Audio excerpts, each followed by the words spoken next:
Assalamualaikum warahmatullahi wabarakatuh. Perkenalkan, nama saya Muhammad Hanif Azaki dengan NIM A1J222007.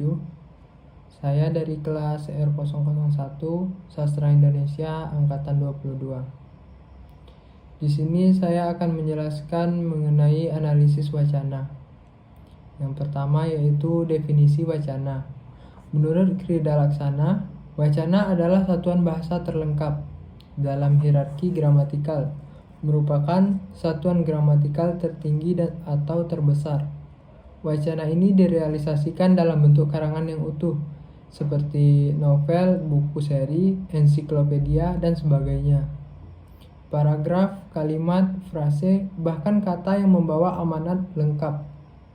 Sejalan dengan itu, Alwi dan kawan-kawan berpendapat wacana adalah rentetan kalimat yang berkaitan yang menghubungkan proposisi yang satu dengan proposisi yang lain dan membentuk satu kesatuan.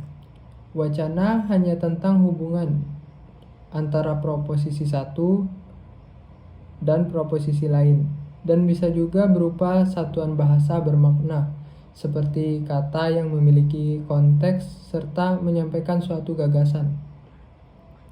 Yang kedua yaitu definisi analisis wacana. Analisis wacana merupakan metode penelitian yang digunakan untuk memahami dan menganalisis teks tertulis atau lisan dengan tujuan untuk mengungkapkan makna dan struktur bahasa yang terkandung di dalamnya. Analisis wacana juga melibatkan pemahaman konteks sosial, budaya, dan politik di mana teks tersebut dihasilkan. Deborah Schifrin berpendapat analisis wacana adalah upaya menemukan konstituen-konstituen atau unit-unit linguistik yang lebih kecil yang memiliki hubungan tertentu antar konstituen dalam sejumlah tatanan yang terbatas. Yang ketiga yaitu ruang lingkup analisis wacana. Ruang lingkup analisis wacana mencakup beberapa aspek. Yang pertama yaitu level analisis. Analisis pada level naskah melibatkan pengkajian teks dalam bentuk teks, talks, act, dan artifact. Analisis ini dapat dilakukan secara sintakmatis atau menganalisis kalimat demi kalimat, atau paradigmatis, menganalisis hubungan antar unsur dalam teks. Analisis multilevel, analisis wacana kritis, menganalisis wacana pada level naskah beserta konteks dan historisnya. Analisis ini lebih mendalam dan mempertimbangkan aspek sosial, budaya, dan ideologi. Berdasarkan penggunaan metode analisis wacana sintakmatis menggunakan metode kebahasaan, sintaksis approach, dengan mengeksplorasi kalimat demi kalimat untuk menarik kesimpulan. Analisis wacana paradigmatis menganalisis wacana dengan mempertimbangkan hubungan antar unsur dalam paradigma tertentu. Dengan demikian, analisis wacana memiliki peran penting dalam memahami bagaimana bahasa digunakan untuk membentuk makna, ideologi, dan norma sosial dalam berbagai konteks. Selanjutnya yang keempat yaitu unsur internal wacana.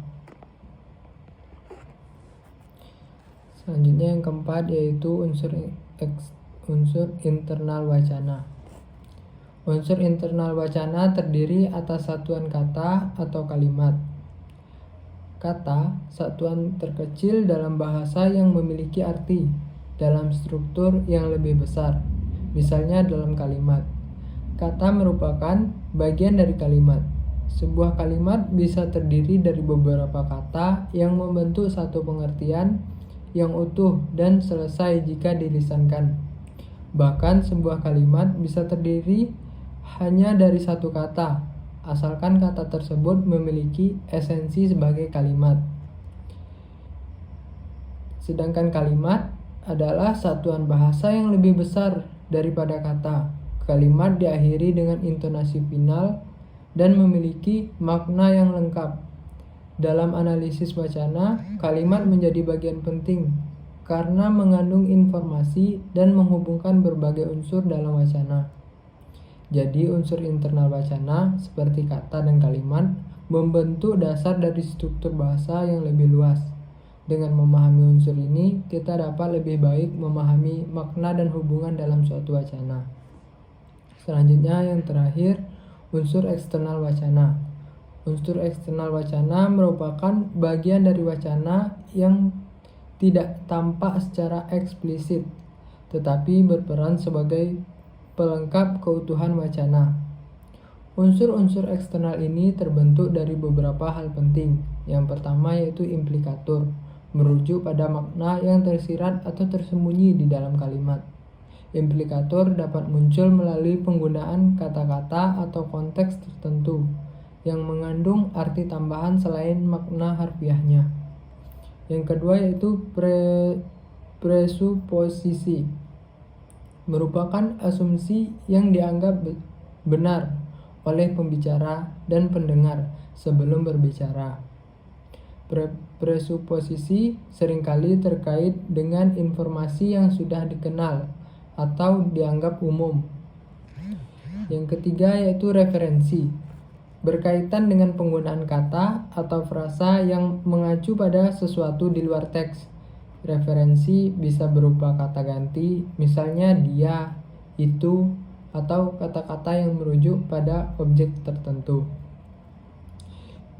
Yang keempat, inferensi, proses mengambil kesimpulan atau memahami makna lebih dalam berdasarkan informasi yang ada dalam teks.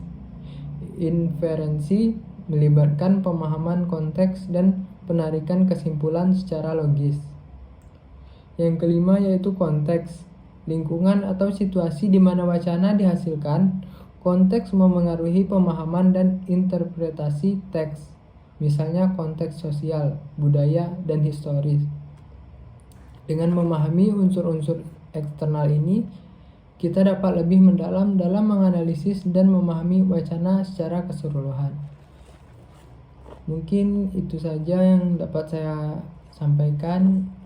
Sekian dari saya. Wassalamualaikum warahmatullahi wabarakatuh.